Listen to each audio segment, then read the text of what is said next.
ঘৰ য'ত বিছনা এখন বিছনা তাৰ ওপৰত এখন তুলি এতিয়া আমাৰ খিলঞ্জীয়া মানুহৰ কাৰণে আপুনি 15,000 টকা দিছে সেই বোকা চাফা কৰিব পৰা যাব নে এই বিছনাখন কিনিব পৰা যাব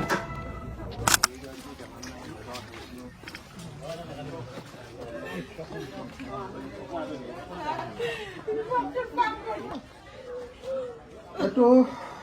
এখন ঘৰৰ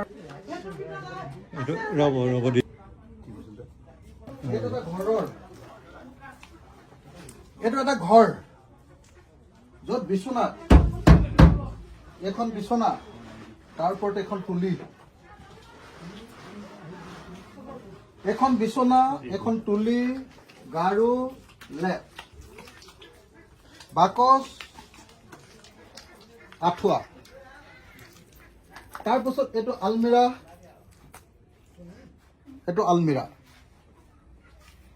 এইটো আলনা কাপোৰৰ আলনা এইটো আলনা এইটো কাপোৰৰ আলনা এইটো কাৰ ঘৰ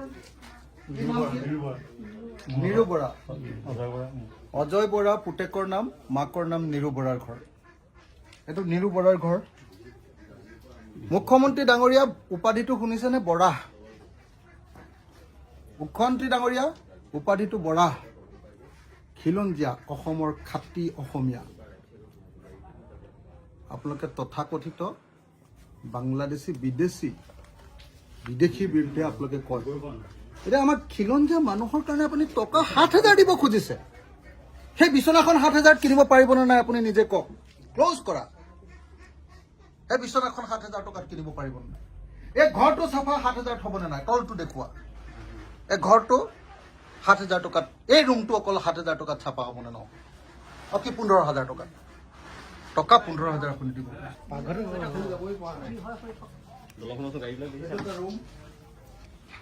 এইটো ৰুমৰ বিছনাখন ভাগি গৈছে এইটো চাই লওক আপুনি এইটো এটা ৰুম এখন লোহাৰ বিছনা আছিলে এখন ভাগি গ'ল লোহাৰ বিছনা এখন আছিলে ভাগি গ'ল লেপ তুলি আছিলে তাৰ ওপৰত পলস পৰি গ'ল এইটো মিড চেফ আছিলে এইটো খতম হৈ গ'ল এডাল আলনা আছিলে